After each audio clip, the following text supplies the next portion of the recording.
একটা মুন্না দেন, মুন্না দেন, একটা মুন্না দেন, একটা মুন্না দেন।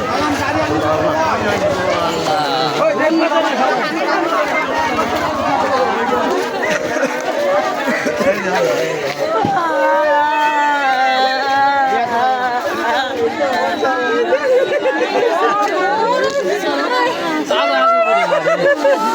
একটা মুন্না দেন, একটা আরে মুন্না দেন, ঢাকা লাও, মুন্না দেন, ঢাকা লাও, মুন্না আরে মুন্না দাও।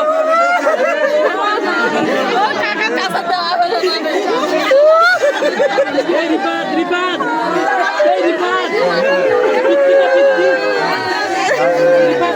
আকাশ বাতাস একেবারে ভারাক্রান্ত, এখানের পরিবেশটা একেবারে থমথমে। গত পরশুদিনই এখানে একটি বিয়ের আয়োজন কিন্তু করা হয়েছিল। সেই বিয়ে খেতে এসেছিল 10 বছরের রিয়ামণি তার পরিবারের সাথে, তার মা বাবা এবং নানার সাথে।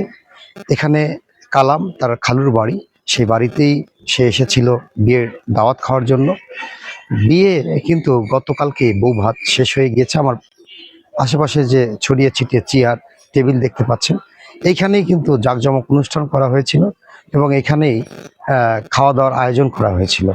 গতকাল বিয়ে শেষ হওয়ার পরে আজকেই ফেরার কথা ছিল রিয়ামণির বাড়িতে, কিন্তু সেটি আর হলো না।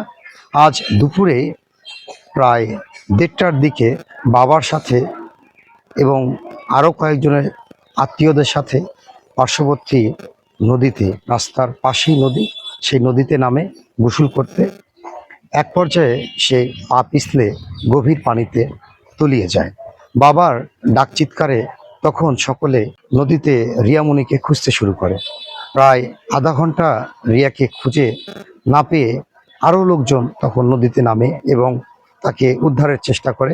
এক পর্যায়ে কিছু দূরে গিয়ে রিয়ামণির নিথর দেহ ভেসে উঠতে দেখে এবং সঙ্গে সঙ্গে তাকে উদ্ধার করে এখান থেকে প্রায় 15 কিলোমিটার দূরে মান্দা উপজেলা স্বাস্থ্য কমপ্লেক্সে নিয়ে যায়।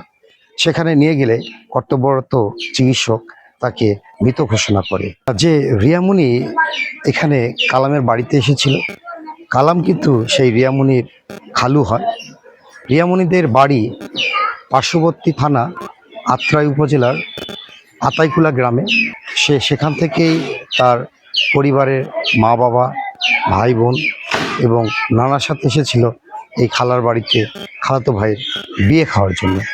কিন্তু বিয়ে খাওয়ার পরেই ফেরা হলো না তার আর নিজ বাড়ি।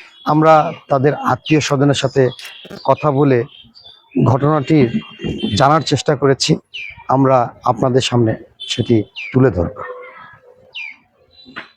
আমি মেয়ের নানা হই, বিয়ে খাবার এখানে আসে। নদীতে গোসল করতে যায়, বাবার সঙ্গে গেলে গোসল করতে যায়, ওখানে পা স্লিপ করে পড়ে যায়, ওখানে গর্ত আছে, ওখানে পড়ে যায়।